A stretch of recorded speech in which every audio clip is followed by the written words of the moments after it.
വുമായി ബന്ധപ്പെട്ട് മഹാനവറുകൾ ഈ ലോകത്തോട് വിളിച്ചു പറഞ്ഞതായ ചില യാഥാർത്ഥ്യങ്ങൾ നബി സല്ലല്ലാഹു അലൈഹി വസല്ലമ തങ്ങളുടെയും വിശുദ്ധ ഖുർആനിന്റെയും അഗാധമായ പാണ്ഡിത്യത്തിൽ നിന്ന് ഉത്ഭവിച്ച് മഹാനവറുകൾ മനസ്സിലാക്കിയ ഇസ്ലാമിന്റെ ചില തത്വസംഹിതകൾ വളരെ വിശാലമാണ്. ആ വിഷയങ്ങളൊക്കെ എന്നാലും ചുരുങ്ങിയ രൂപത്തിൽ നമുക്കതൊന്ന് അയവിറക്കാം. അല്ലാഹു തൗഫീഖ് നൽകുമാറാവട്ടെ. നമുക്കറിയാം, റബീഉൽ ആഖിർ 11-നാണ് മഹാനവറുകൾ ഈ ലോകത്ത് നിന്ന് വിട പറയുന്നത്. ലോകത്തിന്റെ നാനാഭാഗത്ത് മഹാനവറുകളെ അനുയായികളും സ്നേഹിക്കുന്നവരുമൊക്കെ ഈ ദിവസത്തിൽ 11-ാം രാവ് എന്നുള്ള നിലക്ക് മഹാനവറുകളെ അനുസ്മരിക്കുകയും പ്രത്യേകമായി ഒരുമിച്ചുകൂടി ദിക്റുകൾ ചൊല്ലി ഭക്ഷണ വിതരണവും ദുആയും ഒക്കെ നടത്തി പിരിഞ്ഞു പോകുന്ന ഒരു സ്വഭാവം പല നാടുകളിലുമുണ്ട്, നമ്മുടെ നാട്ടിലൊക്കെ ഉണ്ട്. എന്തുകൊണ്ടാണ് ഇങ്ങനെ മഹാനെ ഓർമ്മിക്കാനുള്ള കാരണം? മഹാൻ തന്നെ വിശദീകരിക്കുന്നുണ്ട് പല ഭാഗങ്ങളിലും. ദുനിയാവിന്റെയും ഭൗതികമായ സുഖങ്ങളുടെയും പുറകെ ഒരു മനുഷ്യൻ പോവാതെ അള്ളാഹുവിലേക്ക്, അള്ളാഹുവിന്റെ പുറകെ ഒരു മനുഷ്യൻ സഞ്ചരിക്കുമ്പോൾ ലോകം മുഴുവൻ ആ മനുഷ്യന്റെ പുറകെയായിരിക്കും. അതൊരു യാഥാർത്ഥ്യമാണ്. അതുകൊണ്ടാണല്ലോ നബി സല്ലല്ലാഹു അലൈഹി വസല്ലമ തങ്ങളെ കുറിച്ച് പറയാത്ത ഒരു ദിനവും ഒരാളും ഇല്ല എന്ന് തന്നെ നമുക്ക് പറയാം. അവിടുത്തെ സ്വഹാബികളെ കുറിച്ച് അനിവാര്യമാക്കുന്നവർ, താബീങ്ങളെ കുറിച്ച് പറയുന്നവർ, അതേപോലെ അവരിൽപ്പെട്ട ഒരു മഹാനാണ് ബഹുമാനപ്പെട്ട അബ്ദുൽ ഖാദിർ ജീലാനി റളിയല്ലാഹു അൻഹു. മഹാനെയും ഇന്നും ജനങ്ങൾ അനുസ്മരിക്കുന്നതിന്റെ പ്രധാനപ്പെട്ട കാരണം അല്ലാഹുവിലായി ലയിച്ച് അല്ലാഹുവിനെ മാത്രം മനസ്സിൽ വിചാരിച്ച് ജീവിക്കുന്ന ഒരു വ്യക്തിയായതുകൊണ്ടാണ് എല്ലാ ജനങ്ങളും മഹാനിലേക്ക് തിരിഞ്ഞു കളയുന്നത്. ഹിജ്റ 470 ജീലാൻ എന്ന് പറയുന്ന ഒരു പ്രദേശത്താണ് മഹാനവറുകൾ ജനിക്കുന്നത്. ജീലാൻ എന്ന പ്രദേശം ഇന്ന് നമ്മളത് ഗൂഗിളിലൊക്കെ സെർച്ച് ചെയ്യുമ്പോൾ ഇന്നത്തെ ഇറാനിന്റെ ഒരു ഭാഗമായിട്ട് വരും അന്നത്തെ ജീലാൻ. അവിടെയാണ് മഹാൻ ജനിക്കുന്നത്. ചെറുപ്രായത്തിലെ പിതാവ് മരണപ്പെട്ടുപോയി. എത്ര വലിയ മഹാന്മാരെ നമ്മൾ എടുത്ത് പരിശോധിച്ചാലും അവരൊക്കെ ജീവിതകാലത്ത് ഒരുപാട് ത്യാഗങ്ങൾ സഹിച്ചവരായിരിക്കും. ഇപ്പൊ നബിതങ്ങൾ എടുത്തു നോക്കൂ, ജനിക്കുന്നതിന് മുമ്പ് പിതാവില്ല. 6-ാമത്തെ വയസ്സിൽ നബിതങ്ങളുടെ മാതാവും മരണപ്പെട്ടുപോയി. എന്നിട്ടാണ് നബിതങ്ങൾ ഇത്രയും ഉന്നതരായ സ്ഥാനം കരസ്ഥമാക്കിയത്. റസൂലുള്ളാഹിന്റെ ജീവിതവും അങ്ങനെ തന്നെയാണ്. പിതാവ് മരണപ്പെട്ടുപോയി ചെറുപ്പത്തിൽ തന്നെ. പിന്നെ പോറ്റി വളർത്തിയത് മാതാവ് ധാരാളം വിജ്ഞാനങ്ങൾ നൽകി. അങ്ങനെ ജീലാൻ എന്ന് പറയുന്ന നാട്ടിലുള്ള വിജ്ഞാനങ്ങളൊക്കെ കരസ്ഥമാക്കിയപ്പോൾ അന്നത്തെ ഏറ്റവും വലിയ വിദ്യാഭ്യാസിക്കുന്ന നാട് ഇറാഖായിരുന്നു. ബഗ്ദാദ്, ഇറാഖിലെ ബഗ്ദാദിലേക്ക് മഹാനവറുകളെ പറഞ്ഞു വിട്ടു മാതാവ്. അങ്ങനെ തന്നെ 18-ാമത്തെ വയസ്സിൽ ബഗ്ദാദിലെത്തി. അവിടെ വെച്ചുകൊണ്ട് എല്ലാ വിജ്ഞാന ശാഖകളും മഹാനവറുകൾ പഠിച്ച് മനസ്സിലാക്കി. എല്ലാ വിജ്ഞാന ശാഖകളും, കർമ്മശാസ്ത്ര ഗ്രന്ഥങ്ങളാണെങ്കിലും തഫ്സീറുകളാണെങ്കിലും ഹദീസുകളാണെങ്കിലും തസവുഫ് ആത്മീയ ജ്ഞാനമാണെങ്കിലും ഇതെല്ലാം മഹാനവറുകൾ പഠിച്ച് എല്ലാ വിജ്ഞാനങ്ങളും കരസ്ഥമാക്കിയ ശേഷം ഉടനെ തന്നെ മഹാനവറുകൾ സാധാരണ ആളുകൾ ചെയ്യുന്നത് പോലെ ദീനി പ്രചരണത്തിന് ഇറങ്ങിയില്ല. പിന്നെ 25 വർഷക്കാലം ആളുകളിൽ നിന്നെല്ലാം മാറി ബഗ്ദാദിലെയും ഇറാഖിന്റെയും മലമുകളിലൂടെയും വിജനമായ സ്ഥലത്തുമൊക്കെ അങ്ങനെയുള്ള ഒരു ജീവിതം മഹാനവറുകൾ ജീവിച്ചു. ഇതെന്തിനു വേണ്ടിയായിരുന്നു? അല്ലാഹുവിനെ ഖൽബിലേക്ക് സ്വാംശീകരിക്കാൻ വേണ്ടിയാണ്, അല്ലാഹുവിനെ ഉറപ്പിക്കാൻ വേണ്ടിയാണ്. ഇത്ര വർഷങ്ങളല്ലെങ്കിലും കുറഞ്ഞ കാലം നബിതങ്ങളുടെ ജീവിതത്തിലും ഇത് നമുക്ക് കാണാൻ കഴിയും. നബിതങ്ങൾക്ക് വഹി ലഭിക്കുന്നത് ഹിറാ ഗുഹയിൽ വെച്ചാണ്. ഹിറാ ഗുഹയിൽ വെച്ച് നബിതങ്ങൾക്ക് വഹി ലഭിക്കുന്നതിന്റെ മുന്നോടിയായി നബിതങ്ങൾ ആ ഗുഹയിൽ നിരന്തരമായി വീട്ടിലോട്ട് പോലും വരാതെ രാത്രിയിൽ അവിടെ കഴിച്ചുകൂട്ടുമായിരുന്നു. അന്ന് നബിതങ്ങൾ നുബുവത്ത് നൽകിയിട്ടില്ല. നുബുവത്ത് നൽകുന്നതിന് മുമ്പ് തന്നെ ഹിറാ ഗുഹയിൽ പോയി നബി തങ്ങൾ ധ്യാനത്തിലിരിക്കും. ഖദീജ റളിയല്ലാഹു തആല അൻഹ ഭക്ഷണം അങ്ങോട്ട് കൊണ്ടുപോയി കൊടുക്കും. ഇങ്ങോട്ട് ഭക്ഷണത്തിന് പോലും വരാതെ അല്ലാഹ് എന്നുള്ള ആ ഒരു പ്രത്യേക അവസ്ഥയിൽ ഇരിക്കുന്ന ഒരു പതിവ് നബി തങ്ങൾക്കും നുബുവത്തിന് മുമ്പുണ്ടായിരുന്നു. അങ്ങനെ ഇരുന്നപ്പോഴാണ് ബഹുമാനപ്പെട്ട ജിബ്രീൽ അലൈഹിസ്സലാത്തു വസ്സലാം ഒരിക്കൽ ഇഖ്റ ബിസ്മിയുമായി നബി തങ്ങളുടെ മുമ്പിലേക്ക് വിശുദ്ധ ഖുർആൻ അവതരണവുമായി വന്നിട്ടുള്ളത്. ഇൻഷാ അല്ലാഹ് ഞാൻ വിഷയം മാറ്റിയല്ല. ഇതേപോലെ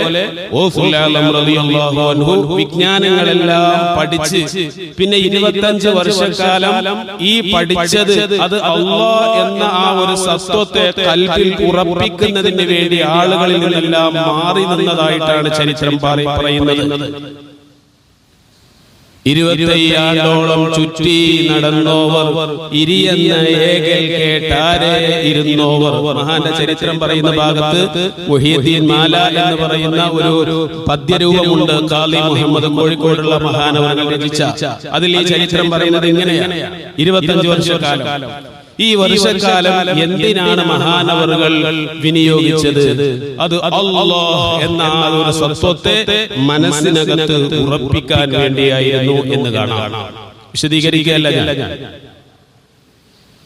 25 വർഷക്കാലം അങ്ങനെ ആ ഒരു സത്വത്തെ മനസ്സിൽ ഉറപ്പിച്ച ശേഷം പിന്നെ ബഗ്ദാദ് പട്ടണത്തിലേക്ക് വരുന്നു.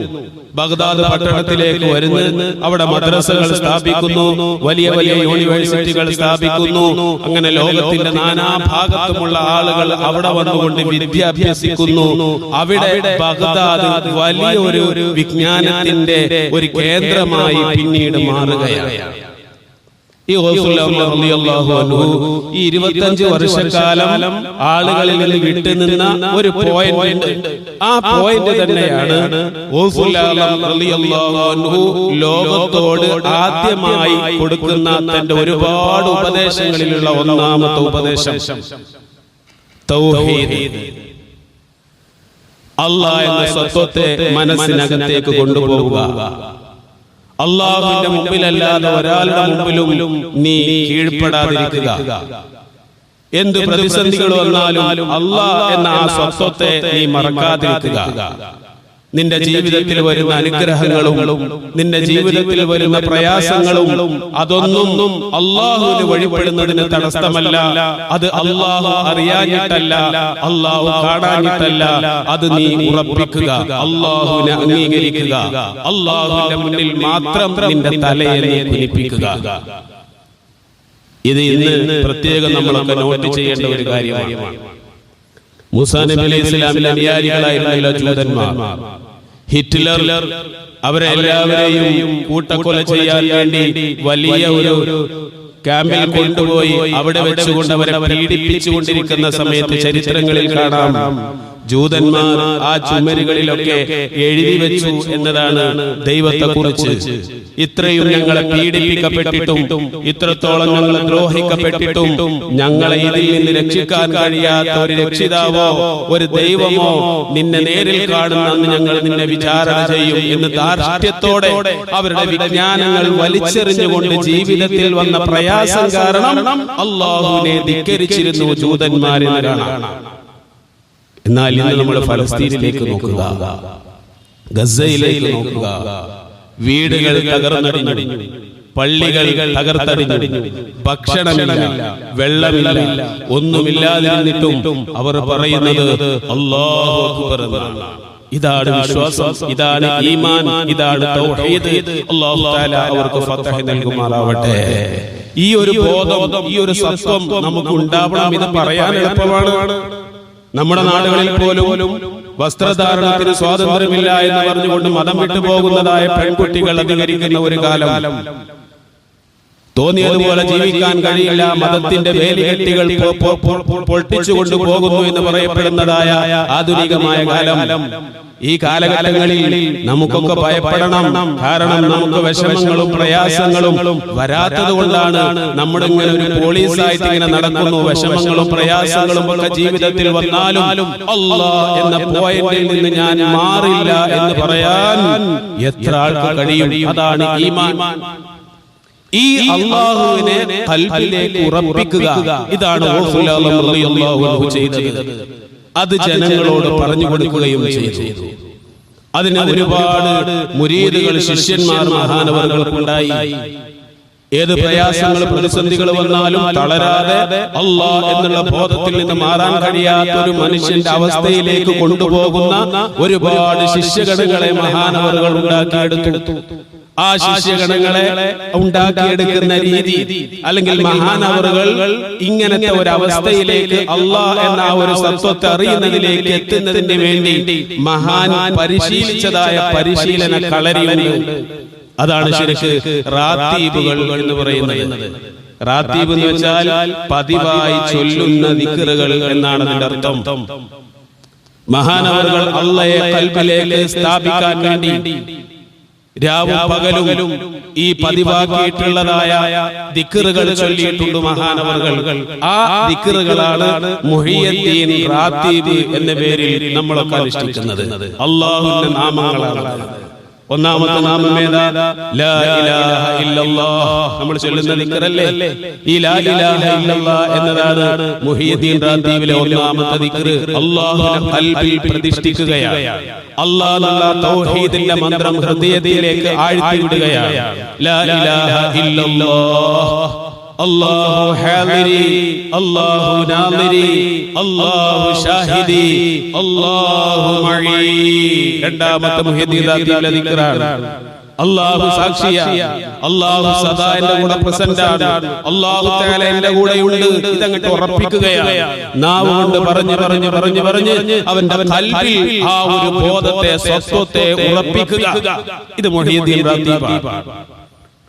യാ ഹയ്യു യാ ഖയ്യൂം. അടുത്തത് എന്നും നിലനിൽക്കുന്നവനായ അല്ലാഹുവേ, എന്നും ജീവിക്കുന്നവനായ അല്ലാഹുവേ, നീയാണ് സത്യം, ഞാൻ നശിക്കാനുള്ളതാണ്, ലോകം മുഴുവൻ നശിക്കാനുള്ളതാണ്. ഇവിടെ എനിക്ക് കിട്ടുന്ന സൗഭാഗ്യങ്ങളൊന്നും സൗഭാഗ്യങ്ങളല്ല, ഒക്കെ നശിഞ്ഞു പോകും. നീയാണ് ഖയ്യൂം, നീയാണ് ഹയ്യ്, ഞാൻ മരിക്കാനുള്ളവനാണ്. ഈ ഒരു സത്യം, ഈ ഒരു യാഥാർത്ഥ്യം ഖൽബിനെ പറഞ്ഞ് ഫലിപ്പിക്കുക.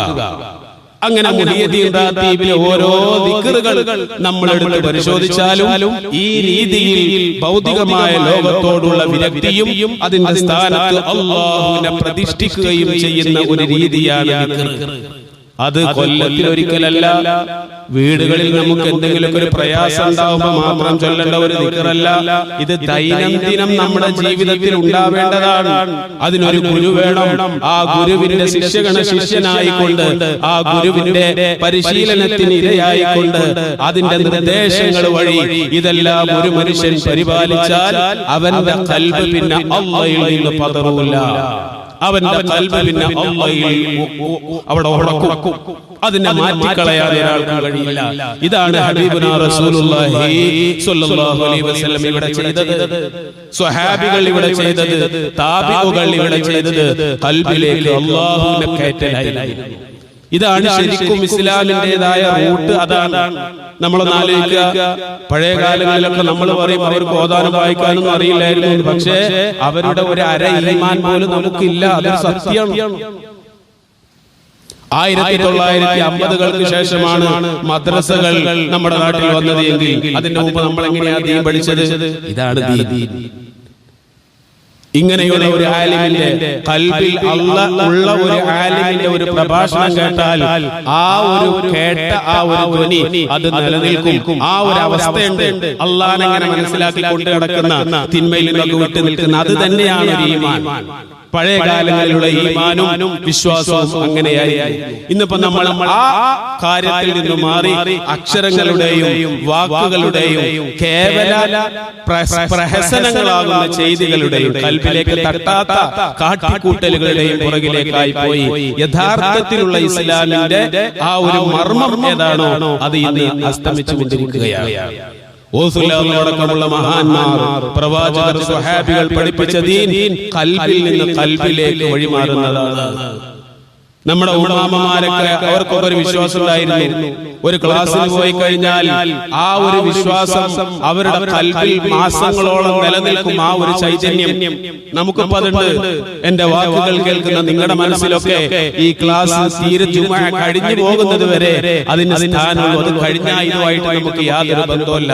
കാരണം നമ്മുടെ കാഴ്ചകൾ വേറെ ലോകത്താണ്, നമ്മുടെ കേൾവികൾ വേറെ ലോകത്താണ്, നമ്മുടെ ചെവികൾ എൻഗേജഡ് ആണ്. എപ്പോഴും കാഴ്ചകൾ മറ്റുള്ള ലോകങ്ങളിലാണ്.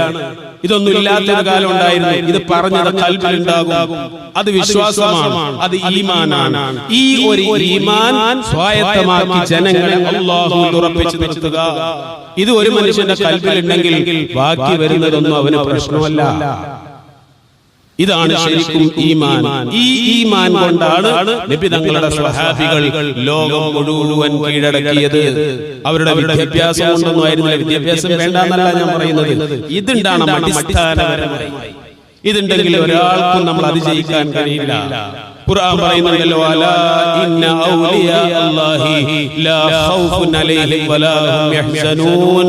സൂറത്ത് യൂനുസിന്റെ 62ാമത്തെ ആയത്ത്. അലാ അറിയണം, ഇന്ന ഔലിയാ അല്ലാഹി, തീർച്ചയായും അല്ലാഹുവിന്റെ ഔലിയാക്കൾ അഥവാ അല്ലാഹുവിന്റെ മിത്രങ്ങൾ, അല്ലാഹുവിനെ അറിഞ്ഞവർ, അല്ലാഹുവിനെ ഖൽബിൽ കൊണ്ട് നടക്കുന്ന ആളുകൾ, അല്ലാഹുവിന്റെ ഔലിയാക്കൾ ലാ ഖൗഫുൻ അലൈഹിം, അവർക്ക് ഭയമില്ല, വലാ ഹും യഹ്സനൂൻ, അവർക്ക് ടെൻഷനുകളില്ല, അവർക്ക് വിഷമങ്ങളില്ല. എത്ര വലിയ കുലക്കൊമ്പം വന്നാലും ലാ ഖൗഫുൻ അലൈഹിം, അവർക്ക് ഭയമില്ല. അല്ലാഹു നിശ്ചയിക്കാത്തതൊന്നും എന്റെ ജീവിതത്തിൽ സംഭവിക്കില്ല. അത് ഉറപ്പിച്ചവരാണ് അവർ. നമ്മളത് പറയുന്നേ ഉള്ളൂ, നമ്മൾ ഉറപ്പിച്ചിട്ടില്ല. വലാ ഹും യഹ്സനൂൻ, അവർക്ക് വിഷമമില്ല. എന്റെ ജീവിതത്തിൽ വരുന്ന വിഷമം അല്ലാഹു തരാത്തതൊന്നും എനിക്ക് വരൂല്ല, എനിക്ക് വിഷമിക്കൂല. അതിൽ ഉറപ്പിച്ചവരാണ് അവർ. ഇത് ഉറപ്പിച്ച് അത് ലോകത്തോട് പറഞ്ഞവരാണ് ബഹുമാനപ്പെട്ട ഗൗസുൽ ആലം റളിയല്ലാഹു അൻഹു. അല്ലാഹു തആല മഹാന്മാരോടൊപ്പം നമ്മളെയൊക്കെ സ്വർഗ്ഗത്തിൽ എത്തിച്ചു കൂട്ടുമാറാവട്ടെ. പറയാനും കേൾക്കാനും എളുപ്പമാണ്, അത് പരിശീലിക്കണം. ഈ ഔലിയാക്കളുടെ വഴിയിലേക്ക് എത്തുന്ന പരിശീലന മുറകളാണ് നേരത്തെ ഞാൻ പറഞ്ഞ റാത്തീബുകൾ എന്ന് പറയുന്നത്. പതിവായിട്ട് ചൊല്ലുക. ഒരു ഗുരുവിന്റെ സമ്മതപ്രകാരം ഈ രീതിയിലുള്ള ആത്മീയമായ വചനങ്ങൾ, അല്ലാഹുവെ ഖൽബിലേക്ക് കയറ്റുന്ന വചനങ്ങൾ ഒരാൾ പതിവാക്കി ചൊല്ലിയാൽ നമുക്കും ഈ പറയുന്ന ഒരവസ്ഥ എത്തിക്കാൻ സാധിക്കും. തന്റെ ശിഷ്യന്മാർക്ക് പറഞ്ഞു കൊടുത്ത ഈ ആത്മീയ പ്രയാണത്തിനുള്ള ഉതകുന്ന ഖൽബിൽ അല്ലാഹുവിനെ കയറ്റാനുള്ള വചനങ്ങളാണ് മുഹയ്യദ്ദീൻ റാത്തീബ് എന്ന് പറയുന്നത്. ഇത് നിലനിൽക്കണം നമ്മുടെ നാടുകളിൽ. അല്ലാഹ് നമ്മുടെ ഖൽബിൽ വേണം. വർഷത്തിലൊരിക്കലല്ല, നമ്മുടെ കുടുംബങ്ങളിലൊക്കെ അത് നമ്മൾ നടത്തണം. അല്ലാഹുവെ നമ്മുടെ ഖൽബിലും കുടുംബങ്ങളിലും വീടുകളിലും നാം പ്രതിഷ്ഠിക്കണം.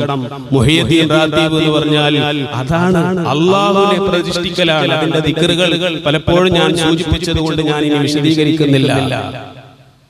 അതുകൊണ്ട് ഇൻഷാ അല്ലാഹ് സ്വൽപ സമയം ഇന്ന് ഇശാ നിസ്കാരം കഴിഞ്ഞ് ഗൗസുൽ ആലം അവിടുത്തെ അനുചരന്മാരിലൂടെ മുരീദുമാരികളിലൂടെ നമുക്ക് പകർന്നു തന്ന ഈ പറയപ്പെട്ടതായ ആത്മീയ ആ വഴിയിലേക്കുള്ള ചെറിയ അതിന്റെ ഒരു ചവിട്ടുപടി എന്നുള്ള നിലക്കുള്ള മുഹയ്യദ്ദീൻ റാത്തീബ് നമ്മുടെ പള്ളികളിൽ എല്ലാ വർഷവും നടത്തി വരാറുണ്ട്. ഇൻഷാ അല്ലാഹ് ഇന്ന് ഇശാ നിസ്കാര ശേഷം പള്ളിയിൽ ഉണ്ടാവും. പറ്റാവുന്ന ആളുകളൊക്കെ അതിൽ നമ്മൾ പങ്കെടുക്കണം.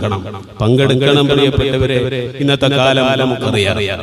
നമ്മുടെ ഉത്തരേന്ത്യയിലെ പല സംസ്ഥാനങ്ങളിലൂടെ ഇന്നും ഇന്നലെയും മിനിഞ്ഞാന്നും തൊട്ടടുത്ത ദിവസങ്ങളിലൊക്കെ നമ്മൾ കേൾക്കുന്നതായ വാർത്തകൾ, ഫുൾ ടോസർ രാജ് എന്ന ഓമന പേരിട്ടുകൊണ്ട് മാധ്യമം വിളിക്കപ്പെടുന്ന വളരെ നീചമായിട്ടുള്ള മുസ്ലിങ്ങളുടെ പള്ളികളും മദ്രസകളെയും ചിഹ്നങ്ങളെയും ഒക്കെ ചവിട്ടിത്തെറിക്കുന്ന ഒരു വാർത്തകൾ നാം കേട്ടുകൊണ്ടിരിക്കുകയാണ്.